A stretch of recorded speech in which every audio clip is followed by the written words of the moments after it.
simplement vous montrer 2-3 diapos. Et après quoi, nous allons reprendre la méthode ancienne. On prend nos Bibles et on va prendre le tableau. Et si nécessaire, on va récupérer, comment dirais-je, je vais noter les textes sur le papier. Et donc,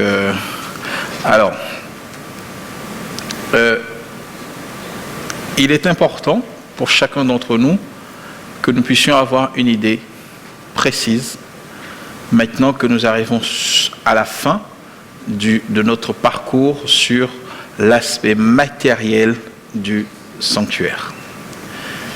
Laurent l'a rappelé encore tout à l'heure, et c'est de façon, comment dirais-je, presque automatiquement, nous nous sommes mis d'accord sur le sujet, lieu très saint d'un autre côté, consécration totale de l'autre. Ces deux aspects-là se rejoignent. Comment pouvons-nous vivre aujourd'hui dans le lieu très saint? En fait, il faut nous rendre compte du parcours que nous faisons avec Dieu. Vous et moi, nous étions, alors je vais reprendre, merci. Vous et moi, nous étions quelque part par ici, à vivre notre vie, je ne sais où, d'accord? Peu importe l'endroit, nous étions à vivre notre vie.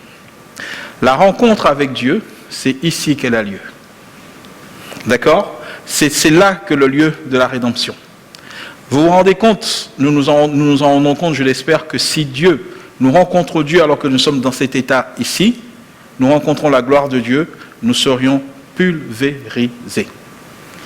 L'être humain qui rencontre la gloire de Dieu alors qu'il n'est pas imprégné, alors qu'il n'a pas été couvert du manteau de justice de Dieu, du Christ, ne peut subsister. Et en Israël, lorsque le peuple, dans le désert, lorsque le peuple avait péché, à un moment, Dieu quitte le champ et quitte le camp. Pourquoi? Parce que Dieu, dans son amour, ne voulait pas que l'être humain périsse.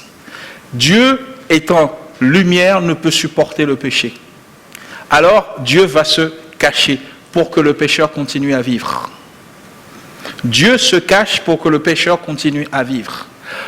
Le nombre de personnes qui ont vu Dieu dans les Saintes Écritures, vous savez qu'il y a plusieurs fois que Dieu se manifeste de plusieurs façons. En songe, en vision, mais il y a surtout la théophanie. Regardez les rares personnes qui ont eu une théophanie, c'est-à-dire lorsqu'ils ont vu Dieu, j'ai presque envie de dire de face. Regardons dans quel état ils se sont retrouvés. Que ce soit l'apôtre Jean dans le livre de l'Apocalypse, lorsqu'il voit la gloire du Christ, il était tombé comme mort. Regardez Ésaïe, lorsqu'il voit la gloire de Dieu, etc. Regardez Daniel. Il faut à chaque fois que Dieu intervienne pour pouvoir soutenir ces personnes-là de manière à ce qu'ils vivent. Dieu est glorieux et le pécheur ne peut pas tenir en face de cela. On ne pourra pas. Voilà pourquoi Dieu va mettre en place le plan de la rédemption. Voilà pourquoi est-ce que Dieu va, j'ai presque envie de te dire, s'enfermer dans cette petite boîte. C'est une expression, je dis s'enfermer. Il va réduire sa gloire pour ne être ici. Et tout le plan de la rédemption que nous avons vu va consister à préparer le pécheur. Et c'est pour cela qu'au départ, on va nous dire, mon ami, ici, ton voyage va commencer par le fait que tu acceptes Jésus-Christ. Mais tu acceptes Jésus-Christ avec sa justice, son sang, sa royauté et son obéissance. Ça, c'est la vraie acceptation de Christ. J'ai souvent coutume à dire, tout se joue au départ en réalité. Tout se joue au départ. Quel évangile avons-nous reçu? Quel évangile est-ce que j'ai compris qui va me permettre de faire que mon voyage, notre voyage, puisse être arrivé à bonne destination? Et ensuite, ici, nous avons commencé parce que nous avons reçu l'obéissance parfaite, alors la repentance est parfaite. La repentance est totale puisque c'est là l'autel des holocaustes. L'holocauste signifie entièrement consumé par le feu. Entièrement consumé par le feu. Mes amis, une fois que nous avons fini ici, d'accord, il n'y a qu'une seule possibilité pour venir ici, il faut devenir sacrificateur. Seuls les sacrificateurs pouvaient avoir accès à la cuve d'airain. Et nous avions relevé ensemble que, mes amis, ici, comme c'est là, le seul endroit où il y a l'eau, c'est la purification, c'est l'expérience du baptême. Dieu n'a pas mis la cuve des reins là, il l'a mis ici, c'est-à-dire après la repentance. Après une repentance totale. Et nous continuons notre course et nous allons maintenant dans le lieu saint, dans ce lieu saint où nous mangeons chaque jour le pain quotidien, où nous sommes éclairés par l'Esprit de Dieu et nous vivons à l'autel des parfums. C'est l'endroit où le pécheur sera, le sacrificateur est le plus près de Dieu. La géographie même nous parle de quelque chose, nous démontre. La gloire de Dieu est ici. Et l'endroit le plus proche auquel vous et moi nous avons accès, c'est quoi? L'autel des parfums. C'est dans la communion et dans la prière avec Dieu que nous sommes, c'est dans ce moment de prière que nous sommes le plus près possible de Dieu. Et je pense que chacun d'entre nous l'avons d'une certaine façon vécu, mais encore faut-il que nous le vivions de façon quotidienne. Les moments où je suis le plus heureux, le plus en paix, le plus en harmonie avec moi, c'est d'avoir passé un moment fléchi, les genoux fléchis devant l'Éternel, à avoir vidé, vide ton sac. Mets tout dedans, sors tes tripes, mets tout devant Dieu et on est en paix comme si, j'ai l'impression que même une bombe atomique ne me ferait pas peur. Je ne peux pas avoir peur. C'est l'endroit le plus proche. Vous et moi, ici, nous ne pouvons pas rentrer. Seul Jésus peut rentrer pour nous. Seul lui, étant lui-même Dieu, peut, supporter la gloire qui émane de ce lieu. Cependant, vous et moi sommes emmenés à expliquer et à vivre, pourquoi ça ne fonctionne pas?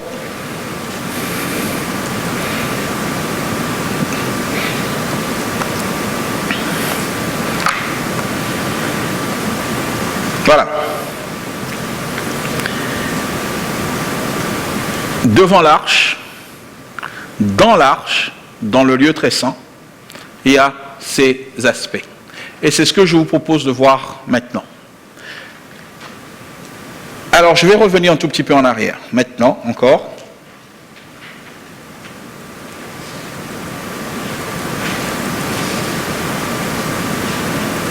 Voilà. Il y a donc 3 étapes. Première étape, ici. Deuxième, troisième. Je voudrais vous poser la question. Que représentent ces 3 étapes?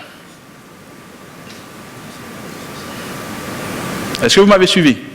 On est entre nous, on est en petit comité, on peut... D'accord? Nous pouvons échanger. Que représentent ces 3 étapes? Comment? Les 3 étapes. Le plan du salut. Ah, vous avez totalement raison. Oui, le sanctuaire représente le plan du salut. Mais les 3 étapes. Le parcours. Merci. Le parcours, on est d'accord. Que représente ce premier parcours? J'ai entendu? Comment? Merci. Merci. Mais tout ça, mettez-le dans un mot. Merci.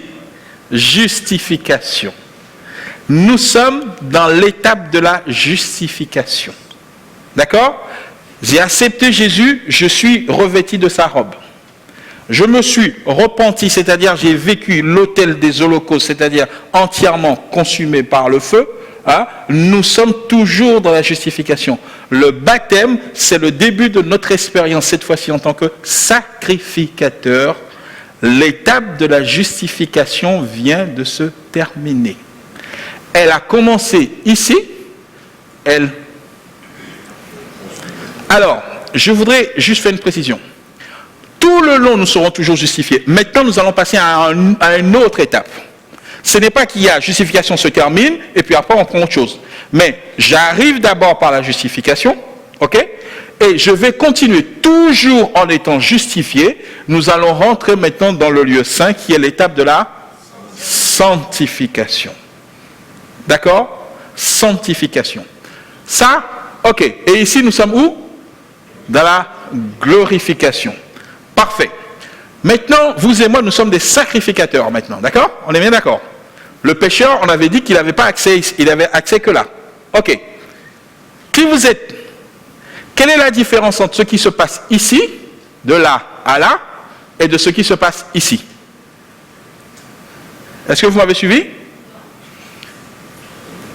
Parvis, justification. Lieu saint, sanctification. D'accord? Quelle est la différence maintenant en termes de service? Quelle différence y a-t-il entre ici, de là, jusque là, et ici? Qu'est-ce qui change? Je ne parle pas du point de vue je parle du point de vue des sacrificateurs.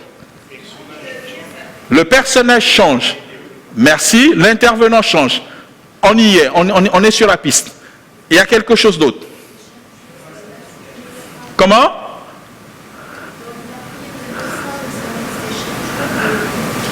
Ah, ça vaut la peine d'être répété, ça. Tout ça, c'est dans le service du quotidien. D'accord? Tous les jours, on passe par la porte, hôtel, comment dirais-je, champ de cuve, etc., etc. Ça, c'est tous les jours. Une fois par année, on rentrait ici. Dans le plan du salut, qu'est-ce que cela signifie? Le jour des expiations, c'est pour faire quoi? Comment? Éliminer les péchés. Est-ce que quelqu'un peut me donner une expression encore plus... c'est totalement vrai. Expier, oui. Je cherche un mot. Purifier, oui. Qu'est-ce qui fait la différence entre le service quotidien et le service annuel ici? Et tu as dit changement de personnel. 100% d'accord. S'il y a quelque chose qui change, mes amis, c'est que quand on arrive ici, on est dans l'éradication du péché. Définitif. 360, ou bien on va dire 359 jours, on fait ça. Tac, tac, tac, tac, tac, tac, on y va là. Ici, quand on rentre, c'est pour faire une élimination radicale. On n'est pas dans le service quotidien, on est dans l'éradication du péché. Je ne sais pas si on se comprend. Le service dans le lieu saint, très saint, pardon, ce n'est pas je pêche, je me repens, je pêche, je me repens. Ça, c'est dans le quotidien. Quand on arrive au jour des expiations, on met un terme définitif au péché. Est-ce que nous nous suivons? Oui? Parfait. Alors, il faut bel et bien que vous et moi nous puissions comprendre quel est l'objectif de Dieu. Quelles sont les intentions de Dieu? Et ça rejoint vraiment parfaitement ce que Laurent nous a présenté. Sanctification, c'est-à-dire abandon total. Veuillez m'expliquer. S'il n'y a plus rien de moi et qu'il y a tout de Jésus dans ma vie, où mettez-vous le péché? Merci. Il n'a plus de place. C'est simple. Pour pouvoir mettre quelque chose, il faut encore que la chose puisse trouver, une aiguille puisse trouver la place. Mais s'il n'y a plus de place, où est le péché? Il n'y a plus de place. C'est plein. C'est overplein. C'est, comment dire, ça déborde. La sanctification dont nous parlons, ce n'est pas quelque chose qui vient et qui est l'effort humain. C'est l'abandon total, entièrement, pour que Dieu te remplisse. Pour que Dieu habite en nous, mais pleinement. Et les citations qui ont été partagées tout à l'heure nous montrent en fait l'orientation, la façon dont les choses. Le peuple qui rencontrera Dieu, c'est le peuple qui aura abandonné entièrement sa vie entre les mains de Dieu. Le service annuel avait pour objectif de montrer à Israël qu'ils peuvent vivre sans péché. Qu'ils peuvent vivre sans péché. Comment le font-ils? Au travers de la puissance du sang de l'agneau. Est-ce que nous nous suivons? J'aimerais vous prendre un exemple. Imaginez, vous, que j'ai un linge qui est très sale. Comment dirais-je, je l'ai trempé dans tout ce que vous voulez, etc. Ok, il est sale, d'accord. Maintenant, certains vont dire, d'accord, il est sale, mais tu pourras juste... Il y a certaines tâches qui sont irrécupérables. On est d'accord? Sauf que ça va dépendre de la lessive que tu vas utiliser. Je ne sais pas si vous me suivez. Quelle est la puissance de lessivage du sang du Christ? Est-ce que vous me suivez? Si vous me dites que je ne peux pas vivre sans péché, vous êtes en train de me dire que le sang de Jésus-Christ n'est pas suffisamment puissant pour pouvoir enlever toutes les taches de notre caractère. Alors ce n'est plus de Jésus que vous me parlez. Vous me parlez, excusez-moi, de l'expression d'une mauviette. De quelqu'un dont le péché est devenu plus puissant que lui. Est-ce que nous nous suivons? En parlant de cela, nous ne mettons pas du tout l'accent sur l'effort humain, nous mettons l'accent sur la puissance de l'efficacité du sang du Christ dans notre vie. Et alors je peux mieux comprendre pourquoi. Si vous regardez, Moïse, mes amis, c'est juste un criminel. Moïse a tué un homme. Paul, c'est un criminel. Paul a tué et fait massacrer des gens. Nous sommes d'accord? David, c'est franchement pas un exemple. Mais pas du tout. Salomon, n'en parlons même pas. C'est des gens disqualifiés d'office. Je veux juste que vous et moi nous comprenions que lorsque tu as abandonné, que tu t'appelles David, que tu t'appelles Salomon, que tu t'appelles Moïse, que tu t'appelles Paul, qui tu veux, quand tu laisses ta vie trempée dans ce sang, ça ressort nickel. Nickel. Victorieux du péché, ce n'est pas quelque chose qu'on dit, il faut faire, c'est impossible. Un autre exemple. À l'heure qu'il est 16h, je vous dis, quelqu'un nous donne un défi. Vous irez à Marseille et vous revenez, mais je vous donne une trottinette pour cela. Mission impossible. Sommes-nous d'accord? Avec la meilleure des énergies, aucun d'entre nous ne sera capable de faire ce trajet aller et retour. Je ne sais même pas si on va dépasser, Lyon n'y arriverait même pas. D'accord? Il est 16h et quelques. Mission Paris, Marseille, je vous donne un jet privé. Comment? Je pars maintenant, avant 20h, je suis de retour. Ça dépend la capacité que nous a donnée pour la mission. Nous sommes d'accord? Est-ce que c'est une question d'effort? De moyens. Et Dieu nous a donné les moyens. Voilà pourquoi il est en mesure de juger. Avant de nous juger, Dieu s'assure que tous les hommes ont eu la possibilité d'être victorieux. Si tu ne l'es pas, c'est parce que tu n'as pas voulu. Et donc, nous sommes entièrement et 100% responsables de notre propre condamnation. Je rends grâce à Dieu d'avoir connu l'Église adventiste.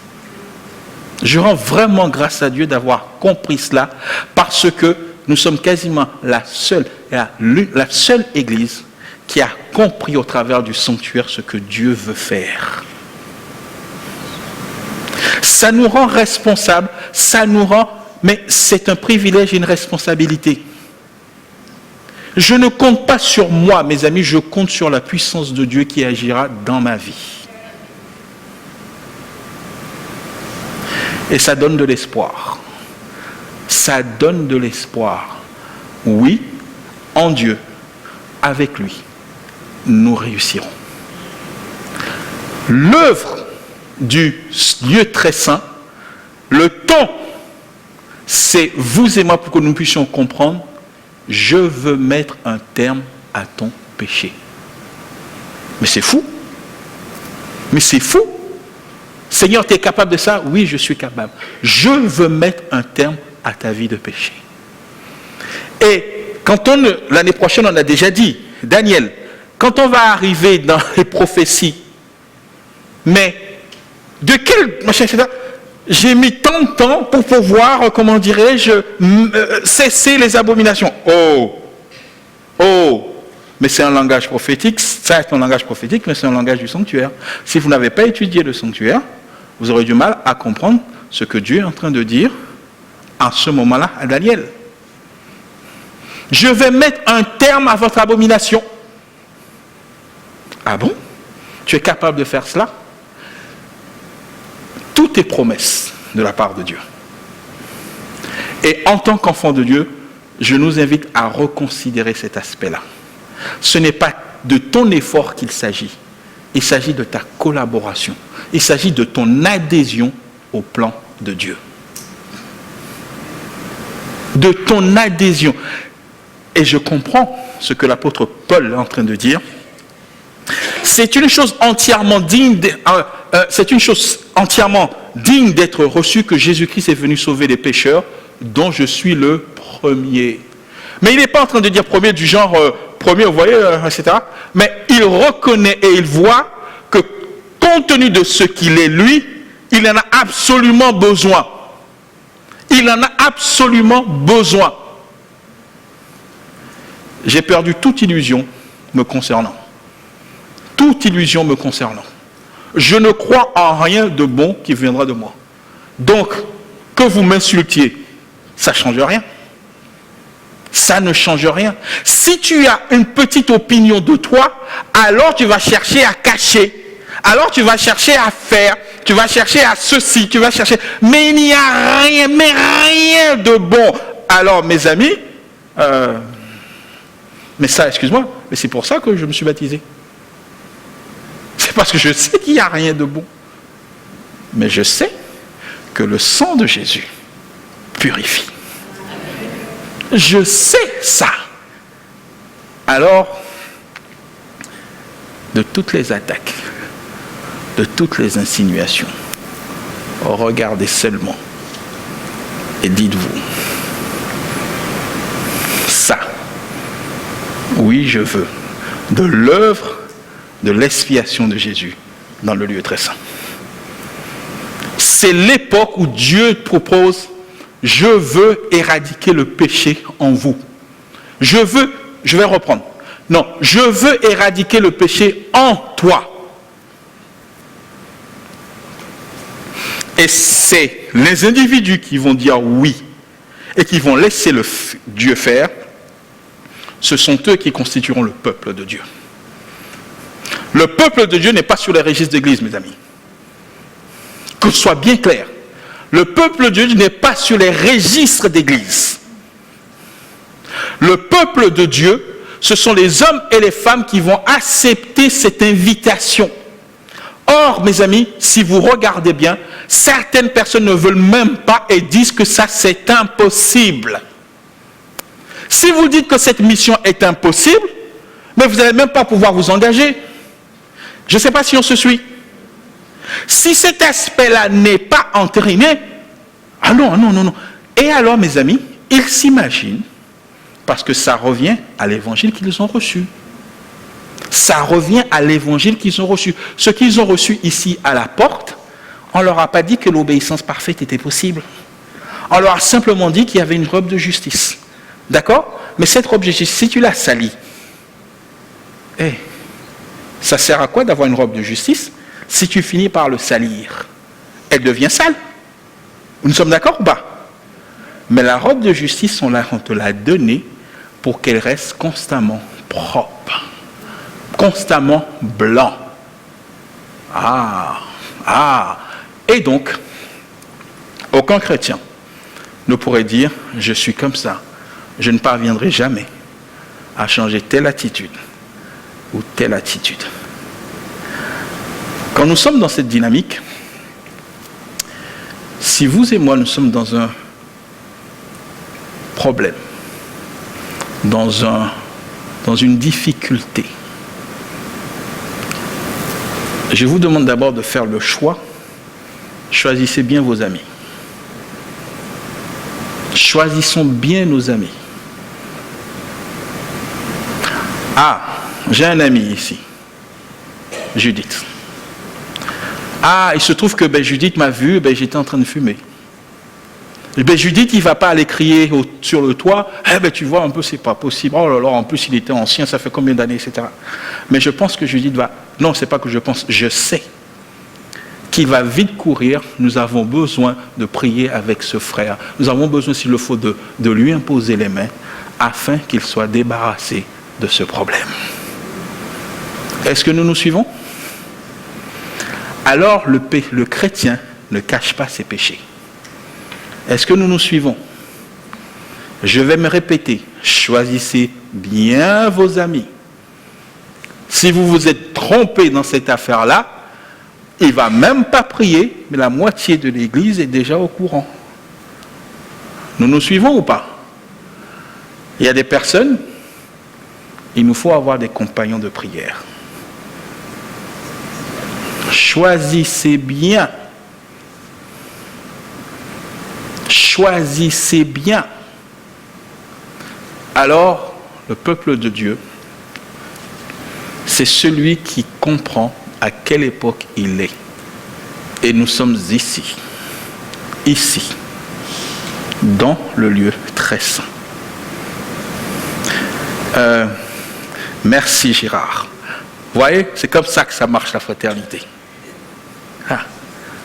Nous sommes représentés ici par Jésus-Christ. Oui, mais vaut mieux le préciser. Nous sommes représentés ici par Jésus-Christ. On est d'accord? Et seuls ceux qui ont accepté, dont il a pris les dossiers, sont ici avec lui. Ce n'est pas les 2-3 milliards de machins, etc.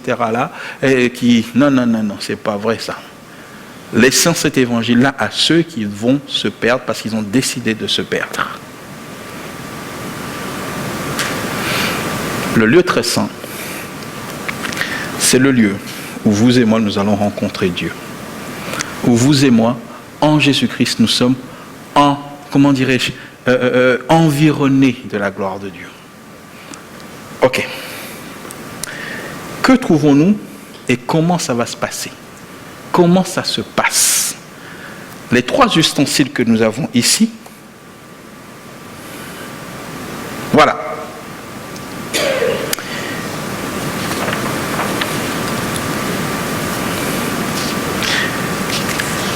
Alors, je vais vous inviter à lire dans le livre de l'Exode, chapitre 25, le verset 10 à 22. Exode, chapitre 25.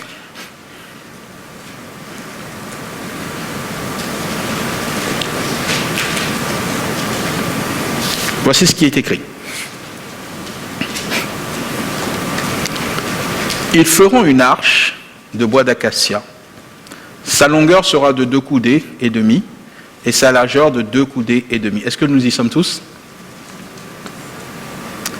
Et sa hauteur de 2 coudées et demi. Tu la couvriras d'or pur. Tu la couvriras en dedans et en dehors et tu y feras une bordure d'or tout autour. Tu fondras pour elle 4 anneaux d'or et tu les mettras à ses 4 coins. 2 anneaux d'un côté et 2 anneaux de l'autre côté.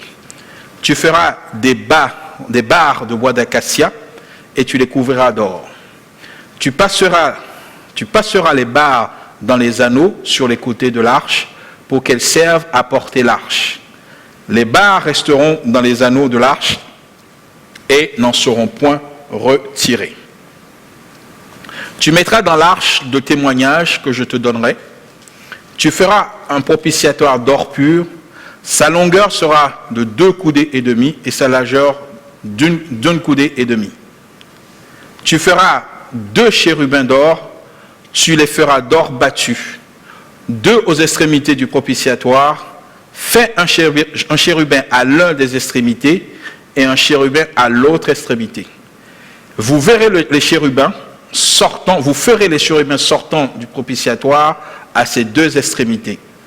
Les chérubins étendront les ailes par-dessus, couvrant de leurs ailes le propitiatoire, et se faisant face l'un à l'autre. Les chérubins auront la face tournée vers le propitiatoire. Tu mettras le propitiatoire sur l'arche, et tu mettras dans l'arche le témoignage que je te donnerai. C'est là que je me rencontrerai avec toi du haut du propitiatoire entre les 2 chérubins placés. Voici donc le descriptif de l'arche de l'Alliance. Voici un peu ce que Dieu va dire que tu vas mettre dans le lieu très saint. Il y a donc une arche, il y a un propitiatoire. Sur ce propitiatoire émanent 2 chérubins. Ces chérubins ont des ailes déployées qui se touchent et les chérubins ont le regard tourné vers le propitiatoire. Et dans l'arche, on y met quoi? On y met ces 3 éléments, le témoignage, la verge d'Aaron et la manne. Voilà de quelle manière Dieu va faire en sorte pour que vous et moi, une fois pour toutes et de façon définitive, nous soyons à son image selon sa ressemblance. Le travail qu'il a commencé ici, il va l'achever. Il va maintenant l'achever et de quelle manière? Alors, regardons de près. L'arche était un coffre de petite dimension, 1,25 m de long, 0,75 cm de large et 0,75 cm de haut. Rien que ça. Mais pas dans quelque chose de... Ok, bon voilà. Alors, je vous propose dans un premier temps de regarder de près cette affaire, le contenu.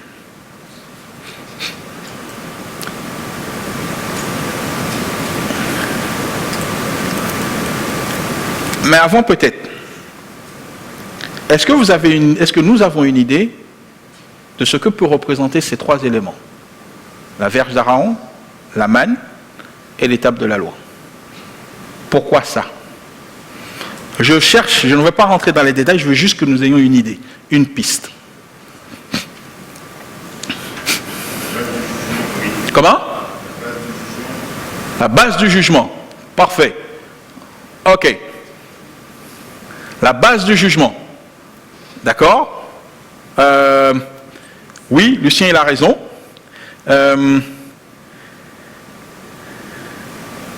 Lucien a raison. Et il manque un élément.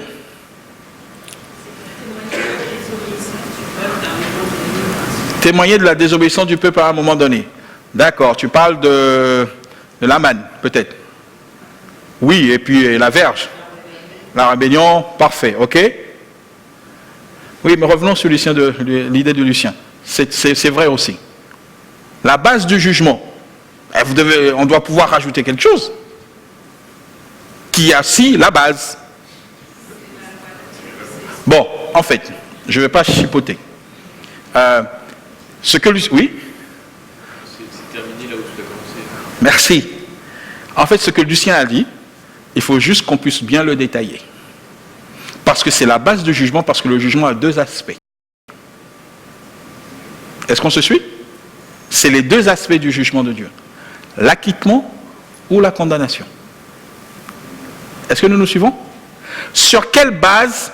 Parce que quand tu es acquitté, c'est un jugement. Mais quand tu es condamné, c'est aussi un jugement. Donc, en disant que c'est la base du jugement, je voulais juste qu'on mette la part les 1. Sur quelle base Dieu va m'acquitter? C'est jugé, nous sommes d'accord. Mais sur quelle base Dieu va devoir me condamner? C'est aussi un jugement. Une fois qu'on a compris cela, voilà pourquoi Dieu va mettre ces 3 éléments-là. Parce que, mes amis, il va falloir que les critères soient clairement connus de tous. Bon, la loi de Dieu est abolie. Ah, tout d'un coup, là, je disais, et tout d'un coup, ça ne passe plus. Ça ne passe plus. Vous êtes d'accord avec moi? Oui ou non? Vous avez, j'ai dit, la loi de Dieu est abolie. Mais comment? Non seulement c'est faux, mais ça devient incohérent. Je ne sais pas si vous me suivez. Voilà. Mais si la loi de Dieu est abolie, qu'est-ce que ça fait là? Ça n'a plus de sens. Ce n'est pas où? Où est-ce que c'est dans le sanctuaire? C'est dans l'endroit le plus important. En rentrant dans le sanctuaire, mes amis, vous cherchez la loi de Dieu, vous n'allez pas le trouver, etc. Vous allez devoir le trouver là où Dieu a son trône. Est-ce que quelqu'un peut encore me dire que la loi de Dieu est abolie? Eh bien, abolis Dieu, mon ami. Abolis Dieu. Si la loi de Dieu est abolie, ça veut dire que Dieu est aboli. Si la loi de Dieu est renversée, ça veut dire que Dieu est renversé. Nous nous suivons ou pas? Ça n'a plus de sens simplement de sortir cette phrase-là. Le lieu où il est nous détermine. Il y a un passage que je voudrais vous faire lire, et je vais vous inviter tous à ouvrir nos Bibles dans Lévitique chapitre 26. Hier, lorsque je lisais cela, Lévitique chapitre 26.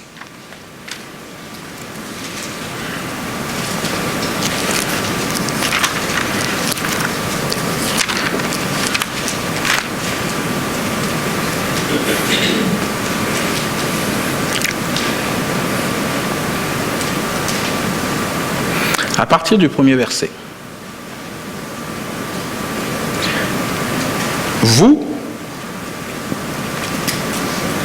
Vous ne vous faites point d'idoles, ne vous élevez ni image taillée ni statue, et ne placez pas dans votre pays aucune pierre ornée de figures pour vous prosterner devant elle, car je suis l'Éternel, ton Dieu. J'ai ouvert juste une parenthèse parce que je ne me souviens plus qui dans cette semaine me disait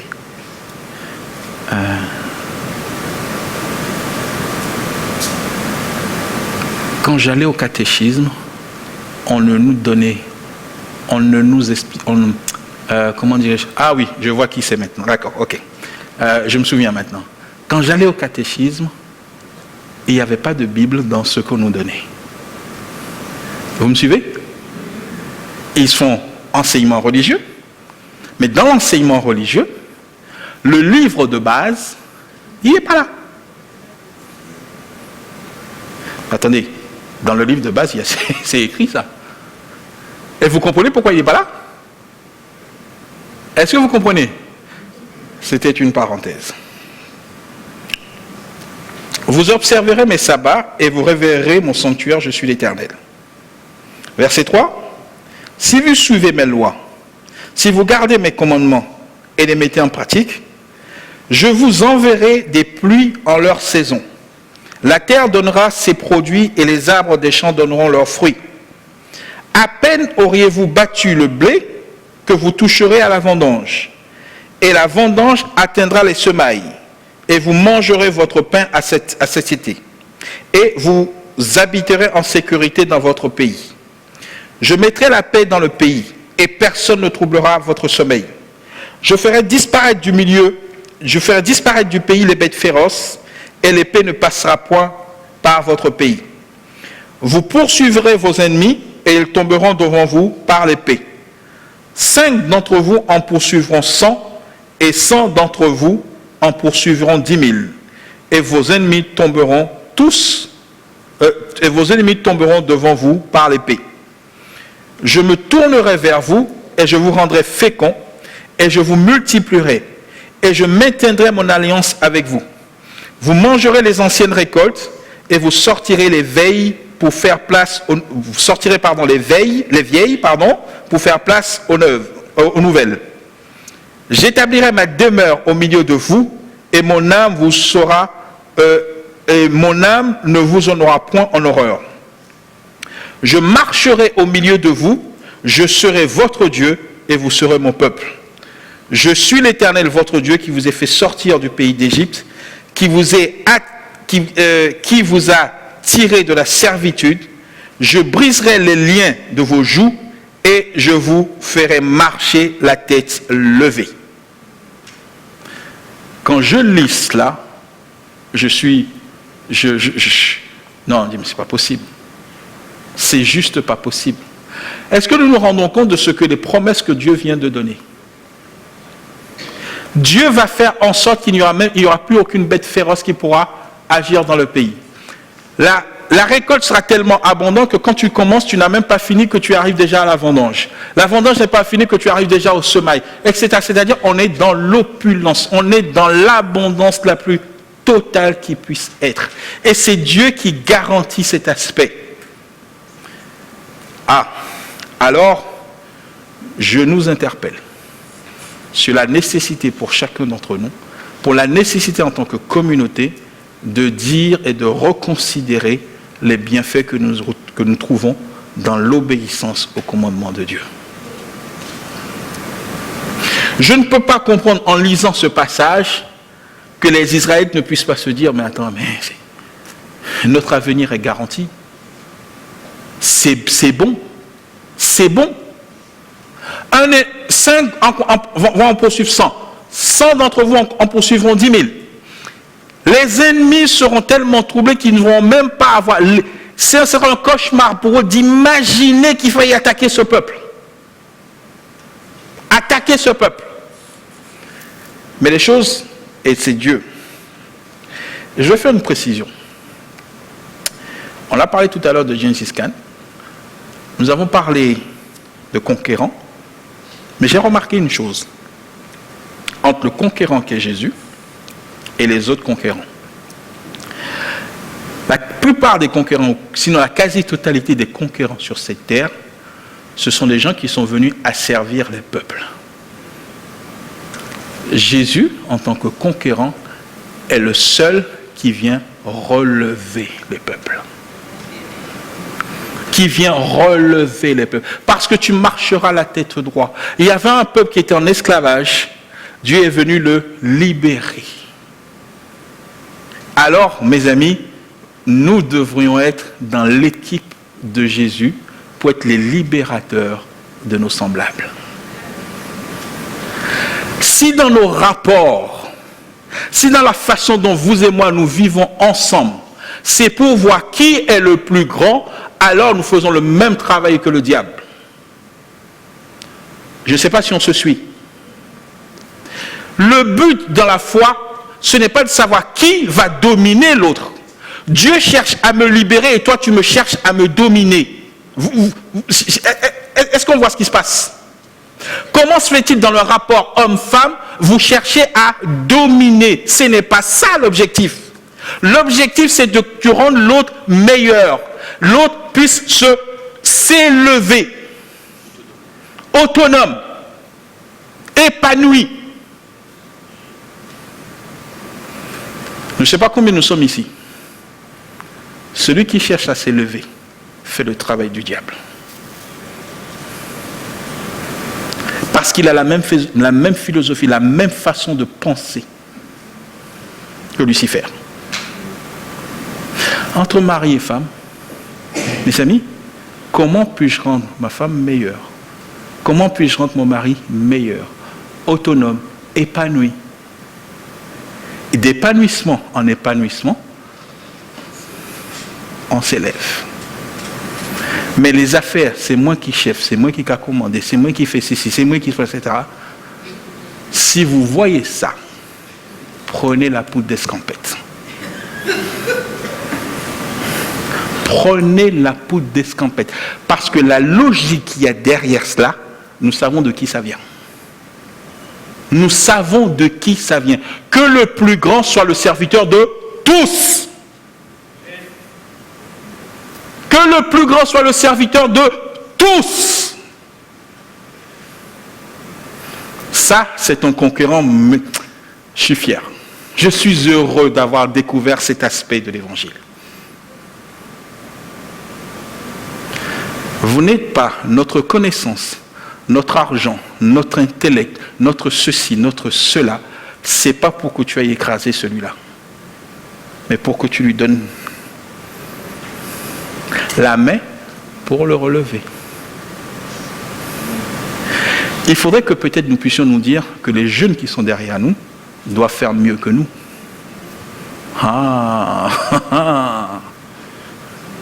Si nous avons fait 100, nous devons les préparer pour qu'eux soient capables de faire 150. Plus qu'en plus, et l'autre fera 300. C'est-à-dire, c'est toujours mieux. Je suis roi, et je vais surtout veiller à ce que aucune tête ne puisse me dépasser. Ah non, ça, c'est pas supportable. Non, je veux pas de ça. Ce n'est pas l'évangile et ce n'est pas l'esprit de Christ. Le conquérant qui nous a conquis, c'est celui qui vient libérer les peuples. Il libère les races. Avec ça, mes amis, vous avez fini, il n'y a plus de racisme. Avec ça, il n'y a plus de sexisme. Avec tout ce que vous pouvez éventuellement, il n'y a même plus de chômage, mes amis. Il n'y a plus de crise économique. Où il y a des gens qui vivent avec 100 milliards et il y a un autre qui vit avec 2 euros. Ou rien, merci. Ou rien du tout. Où on cherche constamment à être au-dessus et à dominer. Et d'ailleurs, je n'ai pas la référence en tête, mais vous pouvez vous rappeler ce passage. C'est lorsque Pharaon, vous voulez la libération, c'est parce que vous êtes des paresseux. Vous voulez être libéré, c'est parce que vous êtes une bande de paresseux.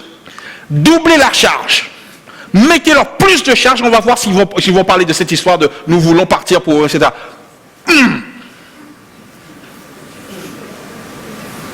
Et le monde d'aujourd'hui, frères et sœurs, nous abrutit.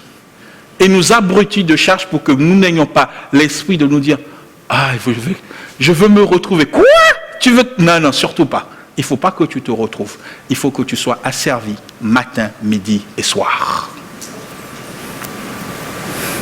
Le seul conquérant que je veux suivre les yeux fermés, c'est Jésus-Christ. Pardon. Et donc, à partir du verset 13, Dieu va nous dire quelque chose d'autre. Verset 14. Donc on est toujours dans Lévitique chapitre 26, verset 14. Mais si vous ne m'écoutez point et ne mettez point en pratique tous ces commandements, si vous méprisez mes lois, et si votre âme a en horreur mes ordonnances, en sorte que vous ne pratiquez point tous mes commandements et que vous romprez mon alliance, voici alors ce que je vous ferai. J'enverrai sur vous la terreur, la conception et la fièvre, et qui rendront vos yeux languissants et votre âme souffrante. Et vous semerez en vain vos semailles, et vos ennemis les dévoreront. Je tournerai ma face contre vous, et vous serez battus devant vos ennemis.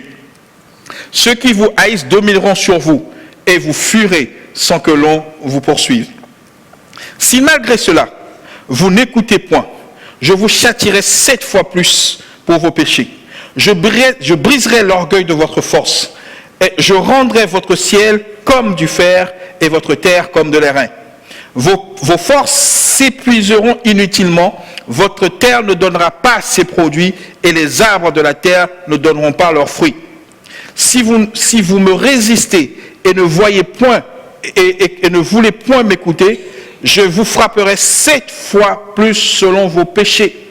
J'enverrai contre vous les animaux des champs qui vous priveront de vos enfants, qui détruiront votre bétail et qui vous réduiront à un petit nombre. Et vos chemins seront déserts. Si ces châtiments ne vous corrigent point, et si vous me résistez, je vous résisterai aussi et je vous frapperai 7 fois plus pour vos péchés. Je vais m'arrêter là. Je vais m'arrêter là. Mais ça vaut la peine qu'on se rende compte qu'en fait, mes amis, j'ai presque envie de dire en lisant ça, le choix devait être vite fait. Le choix devait être vite fait. Le peuple qui contracte une alliance avec Dieu et vient voler et vient violer cette alliance est pire que le peuple qui n'a jamais fait d'alliance avec Dieu. Est-ce que nous nous suivons? Est pire que le peuple qui n'a jamais fait d'alliance avec Dieu. Réfléchis, pose-toi bien. Tu ne vas pas rentrer dans une alliance avec Dieu et après pour pouvoir faire, parce que ta condition sera pire que celui qui n'a jamais fait d'alliance avec Dieu. Je ne sais pas si ça vous choque ou aussi ça nous paraît logique. Comment? Logique. Comment? Quand tu vois Dieu ouvrir la mer rouge, derrière tu vas être infidèle, ça n'a pas de sens. Valait mieux ne pas accepter que la mer s'ouvre. Que Pharaon vous achève là et puis le problème c'était fini. On n'en parle plus. Valait mieux rester en Égypte. Vivre dans sa condition d'esclave, etc. Mais accepter que Dieu me livre, me délivre de mes ennemis, rentrer dans une alliance avec lui et ensuite tourner le dos à cette alliance, c'est une trahison. C'est une trahison. Parce qu'à un moment ou à un autre, tu as dit « Je suis le peuple de Dieu ». Donc les gens s'attendent à ce qu'ils voient le peuple de Dieu. Ben oui. Tu as dit « Je suis le peuple de Dieu ». Dieu m'a libéré, etc. Et regarde comment est-ce que ça se passe.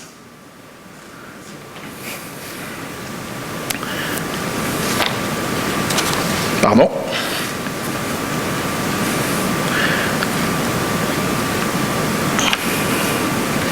Alors, lisons ensemble. Et c'est le dernier passage que je vais prendre avec vous.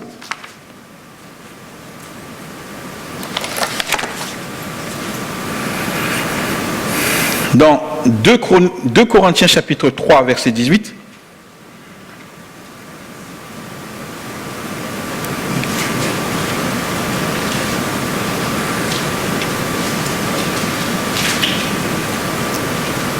« 2 Corinthiens 3, verset 18. Nous tous, qui le visage découvert, contemplons comme dans un miroir la gloire du Seigneur, nous sommes transformés en la même image, de gloire en gloire, comme par le Seigneur l'Esprit. »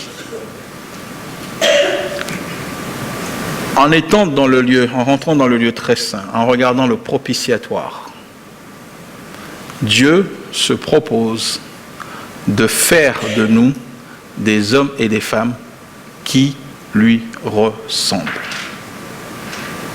Qui lui ressemblent. Et je voudrais que nous puissions ensemble comprendre ceci. Par le contact avec le Christ, nous recevons de lui la sainteté. Or, dans le sanctuaire, tout parle de Christ.